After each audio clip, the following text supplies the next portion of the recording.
आज तक पर आप देख रहे हैं हमारी खास पेशकश ऑपरेशन मास्टरमाइंड। जब भी आतंक का आका फोन करता है, कोडवर्ड का इस्तेमाल करता है, कुछ खास निर्देश देता है। ऐसा ही होता है, आतंक का कारोबार कोडवर्ड से चलता है। आइए देखते हैं कि दहशतगर्दी की दुनिया में किस किस तरह के कोडवर्ड का इस्तेमाल किया जाता है। कल मौका मिले तो कल उधर जाके ना, वो छोटा नहीं होता, छोटा जी, एक तो बड़ा जो इस्तेमाल करता है ना, एक छोटा जो होता है बिल्कुल। जी जी, छोटा छोटा, मुझे समझ आ गई। पाकिस्तान में बैठे आतंक के आकाओं ने जब बोलना शुरू किया तो सामने आया आतंक का कोड वर्ड। जी हां, वो जुमले जिसके मदद से आतंक के आका अपने रंग रूटों के साथ नापाक साजिशों का ब्लूप्रिंट भी तैयार कर लेते हैं। और अगर किसी ने बातचीत सुन भी ली तो वो समझ नहीं सकता। हम आपको पूरा कोड वर्ड बताएं, लेकिन उससे पहले ये बातचीत सुनिए। अगर कल मौका मिले तो कल उधर जाके ना, वो छोटा नहीं होता, छोटा जी, एक तो बड़ा जो इस्तेमाल करता है ना, एक छोटा जो होता है बिल्कुल। जी जी, छोटा छोटा, मुझे समझ आ गई। हाँ, वो छोटा अगर कहीं से मिल जाए ना, मिलेगा वो एक वो एक ले लेना ना, वो एक जगह जरूरत है ना, एक कम से कम पहले वो हो जाए। बाकी कुछ चीज हो तो उसका भी इंशाल्लाह करेंगे, सब लगेंगे उसका ना। आपने सुना, इस ऑडियो क्लिप में पाकिस्तान में बैठा आतंक का आका लगातार किसी छोटे और बड़े माल की चर्चा कर रहा है।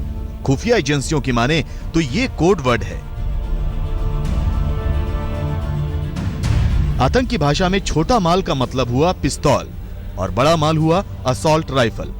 इसी तरह आतंक के आका अपने रंग रूटों से बात करने के लिए इस्तेमाल करते हैं पढ़ा लिखा, जिसका मतलब होता है आतंक की ट्रेनिंग। आइए सुनते हैं कि जब पाकिस्तान में बैठे हिजबुल के आतंकी ने घाटी में अपने गुर्गे मीर को फोन किया तो क्या कहा, कैसे कोड वर्ड का इस्तेमाल किया। मैं तो घर से बाहर हूँ, बस वहाँ से आते हुए ही मैं घर से बाहर हूँ। वो बहुत मसला कुछ था घर में, वो शादी वगैरह का भी। तो मैं आपकी तरफ एक आदमी रवाना कर रहा हूँ, क्या करूँ या नहीं? अच्छा अच्छा, बंदा ठीक होना चाहिए अपने ही साइड का। अच्छा अच्छा, खास अपना। तो ये अपना वो पढ़ा लिखा है या वैसे सादा सा? पढ़ा लिखा है, बिल्कुल पढ़ा लिखा है। अच्छा अच्छा, आपका अपना तो नहीं है कोई? प्रॉपर अपना है। वो जिसका मैंने कहा था, ये समझो लड़का, ये समझो अपना बच्चा है।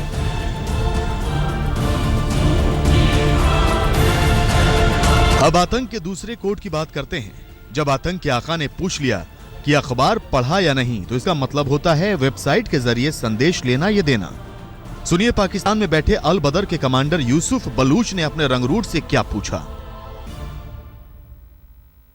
और बस ठीक, शुक्र अल्लाह का, अल्हम्दुलिल्लाह। आप सुनाएं कोई गरम गर्मी वाली। आप ये अखबार पढ़ते हैं कि नहीं पढ़ते हैं? जो आपने उस दिन बताया था, वेब बताई थी साइट, जो आपने उस दिन बताई थी, वो तकरीबन मैं रोजाना पढ़ता हूँ। अच्छा, मैंने आपको बोला था उस दिन, हो सकता है किसी चीज की जरूरत पड़े तो। आतंक के काले कारोबार में इसके आकाओं ने पूरी डिक्शनरी बना रखी है, जो हमारे और आपके जैसे सामान्य शख्स समझ नहीं सकता। चलिए अब आतंक के दूसरे कोड वर्डों के बारे में भी आपको बताते हैं। आतंक की दुनिया में सूट मिल गया मतलब होता है कि क्या रैकी की तस्वीरें मिल गईं। आम भेजो का मतलब होता है हथियार भेजो।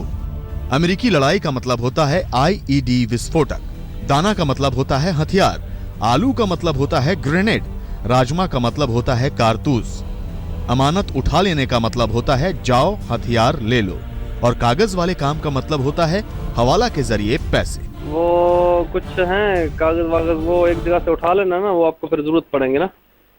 हाँ, वो चाचू नाम का वो आप निकाल कर रखना ना। वो नहीं, दूसरा वो भी मैं दूंगा। तो एक नंबर ले लें उससे, कुछ वो है ना, पहुँच है उसके पास, वो ले लेना उससे। हैं, ठीक है जी, नंबर बता देना जी।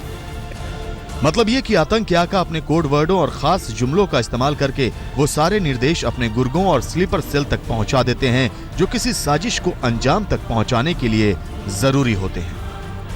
विश्वास कुमार के साथ आज तक ब्यूरो। जैसा कि हमारे एक्सपर्ट्स जो कि हमारे साथ इस चर्चा में जुड़े हुए हैं उन्होंने बताया हमें कि ये कोड वर्ड्स भी वक्त वक्त पर बदले जाते हैं ताकि पकड़ में ना आए वो। बहरहाल आपने देखा कि कैसे आतंकवादियों ने कोड वर्ड की एक पूरी डिक्शनरी बना रखी है। बहरहाल पाकिस्तान में बैठकर आतंक के आका आतंकियों को सिर्फ निर्देश नहीं देते हैं बल्कि आतंक के रंगरूटों की पहचान और पूरी तसल्ली भी फोन और ईमेल के जरिए ही करते हैं। आतंक के कारोबार में मोबाइल फोन एक बड़ा हथियार बन गया। आतंक की साजिश से लेकर नापाक हमलों को अंजाम देने का काम फोन पर भी होता है। आतंक का सरदार अपने रंगरूटों की पहचान भी फोन पर ही करता है और रंगरूटों के दिमाग में जहर भरने के लिए भी फोन का ही इस्तेमाल करता है। सुनिए, आज तक के पास जो ऑडियो मौजूद है उसमें पाकिस्तान में बैठा आतंक का आका कैसे अपने गुर्गे को भारत के खिलाफ भड़का रहा है। ये जो ना इंडिया के मुंह पर एक तमाचा है और वो इसको महसूस करना चाहता है कि उसकी जो उसने कठपुतली जो हुकूमत जो कायम की हुई है और इतनी बड़ी तादाद के अंदर लोग जो है ना वो इतनी बड़ी तादाद के अंदर लोग जो है ना उसकी मुखालफत के अंदर लोग जो है ना सड़कों पर निकल आए हैं और वो 69 लोगों के ऊपर कैसे जो है ना वो गोलियां चला रहा है, कैसे उनके ऊपर जुल्म कर रहा है। आतंक का खेल हाईटेक हो गया है। मोबाइल और सिम से लेकर ईमेल आईडी तक, वो भी आकाओं को जीमेल का एड्रेस चाहिए। आपको यकीन नहीं आता तो यूनाइटेड जिहाद काउंसिल के आका की बात सुनिए।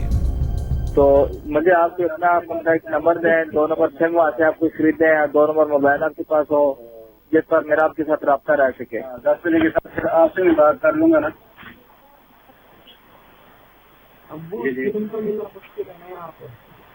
ठीक है, 11:30 बजे कोई इतना मुश्किल नहीं है। किसी में भी वो थोड़ी सी महंगी पड़ेगी जरूर मगर वो मुश्किल नहीं है, मिल जाती है, आसानी से मिल जाती है मगर वो सिम थोड़ी सी महंगी पड़ेगी। जो आम सिम आपको 100-200 रुपए की मिलती है वो आपको 1500 में मिल जाएगी। ठीक है, समझ आ गई है। मैं अभी आपके रास्ते में रहूंगा इंशाल्लाह। ये एक नंबर है और देखना, ये ख्याल रखना कि अपना कोई पर्सनल ये इस्तेमाल ना करना जहाँ से आपको कोई परेशानी हो।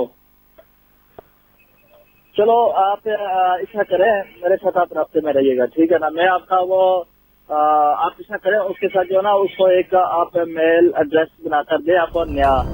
लेकिन एक बात तय है कि आतंक के आका अपने रंगरूटों को आतंक के मिशन में तब तक नहीं लगाते जब तक पूरी तसल्ली नहीं कर लेते। आपके साथ मेरा ये पॉइंट है ना, आपने जो मालूमात दी है वो ठीक है दी है मगर उसके ये देखा मालूमात आप कौन है, हम कौन है, ये सारी की सारी मालूमात आपको एक मतलब क्लियर करनी पड़ेगी। हमें या ना वो क्लियर करना पड़ेगा आपको और आपको हमें क्लियर करना पड़ेगा। और जब आतंक के रंगरूटों को आतंक के मिशन में लगा दिया जाता है तो आतंक के आका उन पर पूरी नजर रखते हैं, चाहे रंगरूट घाटी में हो या फिर दिल्ली में। आज तक के पास मौजूद एक क्लिप में पाकिस्तान में बैठे लश्कर कमांडर ने लश्कर के रंगरूट को दिल्ली तक फोन मिला दिया। लश्कर का रंगरूट प्रगति मैदान में मौजूद था और बातचीत सुनकर आपको लग जाएगा कि किसी खास काम में लगा हुआ था। माल इसलिए नहीं आया, आपने वहाँ पर मेरे ख्याल से माल लेट भेजा है, पिछले हफ्ते को ट्रेड बंद रही ना। आप किस वक्त है मिलने के लिए? बस मैं आ जाऊंगा लाजमी आपके पास। माल जब आएगा ना मैं उसे एक दफा यार देखो शक्ल को देखा तो ना, फोन में बार बार क्या कि देखे शक्ल नहीं देखा। नहीं क्यों नहीं देखेंगे, शक्ल भी देखेंगे। क्या चल रहा है वहाँ पर? नहीं, हम इधर ये प्रगति मैदान में हो। अच्छा, प्रगति मैदान में हो। लोगों से मांग करके माल रखा दुकान में लोगों से। हालांकि आतंक के आकाओं और आतंकियों के बीच की ये बातचीत थोड़ी पुरानी है, लेकिन आज भी स्टाइल यही है। आज भी आतंक के खेल में मोबाइल का धड़ल्ले से इस्तेमाल हो रहा है। विश्वास कुमार के साथ आज तक ब्यूरो। दरअसल बातचीत का ये वो ऐसा अंश हम आपको सुना रहे हैं जहां पर सारी चीजों को डिकोड किया जा चुका है, लेकिन वो पूरी प्रक्रिया है उस पर हम चर्चा कर रहे हैं। जयदेव रानाडे जी, एक सवाल जो मन में उठता है वो ये कि देश में कई अलग अलग एजेंसियां हैं जो इस तरह की मॉनिटरिंग कर सकती हैं, इस तरह से इंटेलिजेंस गैदर करती हैं, उसके बाद अगर इस तरह की बातचीत सुनाई दी है तो उसको डिकोड भी कर रहे हैं। कभी ऐसा होता है कि एजेंसियों के बीच की तालमेल आपको डिकोड करने के रास्ते में लगे कि मुश्किल आ रही है, क्योंकि हर का अलग एक परसेप्शन हो सकता है, एनालिसिस हो सकता है?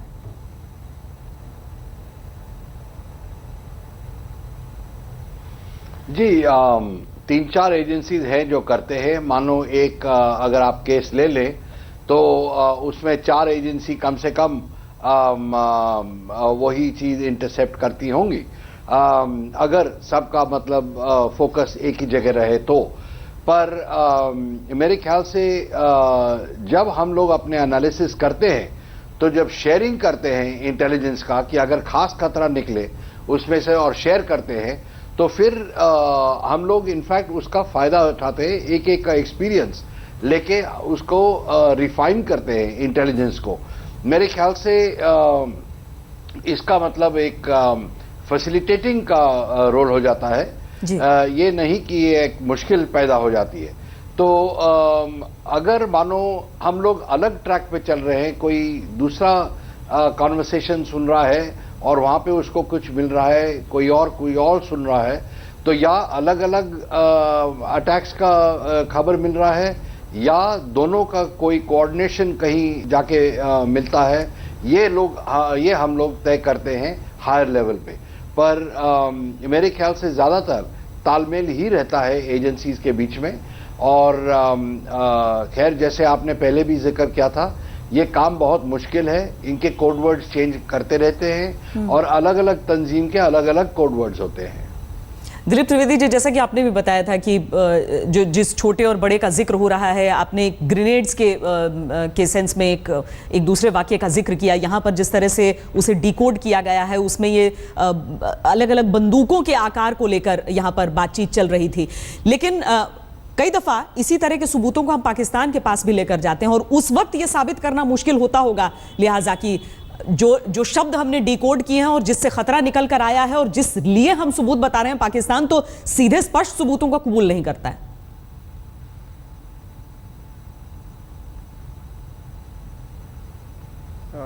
देखिए, मैंने शुरू में भी कहा कि ये एक एक वेल थॉट आउट स्ट्रेटजी है पाकिस्तान इंटेलिजेंस एजेंसीज की टू यूज़ दीज, ये जो नॉन स्टेट एक्टर्स हैं इनको यूज़ करें और ये सब कार्रवाई करें। तो हम कितना भी सबूत देते रहेंगे वो मानेंगे नहीं। इसी वजह से उन्होंने ये जो नॉन स्टेट एक्टर्स डाले बीच में और फिर उनके थ्रू उनको हैंडलर बना के उनके थ्रू लोकल ऑपरेटिव्स को यूज़ कर रहे हैं। ये एक बैरियर्स हैं अपने आप में जो कि सबूत को कंफ्यूज करें जिससे कि कोई चीज़ प्रूव ना हो सके। तो ये तो एक नॉर्मल प्रक्रिया रहेगी उनकी कि हर चीज़ को रिफ्यूट करें कि ये सही नहीं है, ये गलत नहीं है, जो आप बोल रहे हैं उसका ये माने नहीं हो सकता है। और ये सब तो अपने आप में चलता रहेगा। जब आप मानने को ही नहीं तैयार होंगे तो आप यू विल ऑलवेज एक नतीजा निकाल लेंगे कि ये सही नहीं है। तो ये अपने आप में इनको प्रूव करना टू पाकिस्तान की ये सबूत सही है बड़ा डिफ़िकल्ट है। लेकिन हमारे लिए इसका इम्पोर्टेंस बहुत है क्योंकि इसके थ्रू हमको वो वैल्यूबल लीड्स मिल जाती हैं जिसके थ्रू हम अपना इंटरनल अपनी प्रोविजनिंग कर सकते हैं, अपना बंदोबस्त कर सकते हैं, जिससे कि हमारे को ये जो लोग ऑपरेट कर रहे हैं हमारे खिलाफ ये कम से कम नुकसान कर पाएँ या नुकसान करने से पहले ही हम इनको पकड़ लें और इनका पर्दाफाश कर लें। जी, क्योंकि पीके जैन जी, कहा भी ये जाता है कि जो दुश्मन है उससे आगे सोचना होता है, 2 कदम आगे सोचना होता है। ऐसे में अगर वो कोडवर्ड्स लेकर आता है और बदलता रहता है उस कोडवर्ड्स के मायने, तो यहाँ पर उसे किस तरीके से क्रैक किया जा रहा है वो भी बहुत ज्यादा मुश्किल हो जाता है और इसीलिए चुनौती हो जाती है कि अपने आप को कैसे उससे आगे रखें। देखिए, पाकिस्तान एक बहुत ही बेशर्म और बहुत ही ढीठ किस्म का दुश्मन देश है। उनको जितने भी अभी तक सबूत दिए गए, चाहे वो 26/11 के जो आरोपी थे उनके बारे में, चाहे वो दाऊद इब्राहिम के बारे में, चाहे वो दूसरी जो घटनाएं हुई भारत में उनके बारे में, वो हमेशा मना करते रहते हैं। सबसे बड़ा इस चीज़ का गवाह है कि मौलाना अजहर जो है, जो इतने बड़े कांडों के पीछे रहा, अभी जो लेटेस्ट पठानकोट की इंसिडेंट हुई उसके पीछे रहा, हाफिज सईद है उसके बारे में प्रूफ दिए गए, वो बिल्कुल हर किस्म के प्रूफ को नकार देते हैं। इसलिए वही बात है जैसा अभी राणा साहब ने बोला कि मैं ना मानूं वाली बात है, वो मानेंगे नहीं। अब सिर्फ अपना इंटरनल डिफेंस मैकेनिज्म हम लोग कैसे स्ट्रेंथन कर पाएं ये देखने वाली बात है। उसके लिए हर तरह की जो हमारे को जो ह्यूमन इंटेलिजेंस मिलती है, हमारे जो इन्फॉर्मेंट्स हैं उनके थ्रू, जो टेक्निकल इंटेलिजेंस है, जो इस तरह की बातचीतें जो रिकॉर्ड होती हैं या जो शिफ्ट की जाती हैं, इंटरनेट का जो ट्रैफिक है। लेकिन एक चीज़ ये देखने वाली और बहुत इंपॉर्टेंट है कि जो भी एक बार यूज़ कर लिया पाकिस्तान ने या जो टेररिस्ट आउटफिट्स हैं या उनके मेंबर्स ने, और अगर वो हमारे मीडिया में लीक हो गया तो नेक्स्ट टाइम से वो उस मीडियम को यूज़ नहीं करते। अभी जो पहले 26/11 वाले में जो इंसिडेंट में थुराया फोन के बारे में पता चल गया तो उन्होंने वो थुराया सिस्टम यूज करने बंद कर दिए। इसी तरह से हर वो चीज इंटरनेट के जरिए एक बार कहीं ब्लास्ट कर दिया, इंटरनेट का यूज किया, मेल भेज दी, उसके बाद में नेक्स्ट टाइम उन्होंने मेल भेजना बंद कर दिया। वो चीज एक ड्राफ्ट फोल्डर में सेव करके वो सिर्फ उसका पासवर्ड जो थे वो दूसरे आदमी को दे देते थे। तो हर बार ये एक कैट एंड माउस गेम है सिक्योरिटी एजेंसीज के बीच में कि मतलब हर बार वो कोई नई चीज इजाद करते हैं, वो हम लोग उसको क्रैक करते हैं, वो उसके अलावा सामने कोई और नई चीज ढूंढ लेते हैं। लेकिन एक चीज बहुत इंपॉर्टेंट है हिंदुस्तान के सिस्टम में कि हमारा जो पैदल सिपाही है वो जो इंफॉर्मेशन निकाल के लाता है और जो हमारे ऑपरेटिव्स हैं एक्चुअल फील्ड में जो जगह जगह पे फैले हुए हैं, वो जो इन्फॉर्मेशन निकाल के लाते हैं वो इतनी महत्वपूर्ण इन्फॉर्मेशन रहती है जिसकी वजह से बहुत सारे सैकड़ों हजारों किस्से जो हैं वो प्रिवेंट किए जाते हैं। जी, इन सारी चीजों को किस तरीके से इनका समावेश हो, संतुलन हो और एक साथ जुड़कर देश की सुरक्षा ही क्योंकि सबका लक्ष्य एकमात्र रहता है।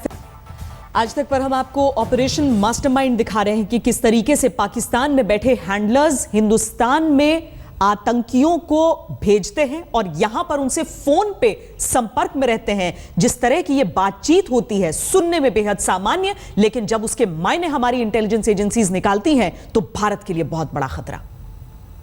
वो कुछ हैं कागज वागज, वो एक जगह से उठा लेना ना, वो आपको फिर जरूरत पड़ेंगे ना। वो चाचू नाम का वो आप निकाल कर रखना ना, वो नहीं, दूसरा वो भी मैं दूंगा। तो एक नंबर ले लें उससे, कुछ वो है ना पॉस है उसके पास, वो ले लेना उससे। हैं ठीक है जी, नंबर बता देना जी। हर सामान्य शब्द में खौफ, हर सामान्य शब्द में एक चेतावनी जिसे पढ़कर हिंदुस्तान की सुरक्षा को मुस्तैद किया जाता है।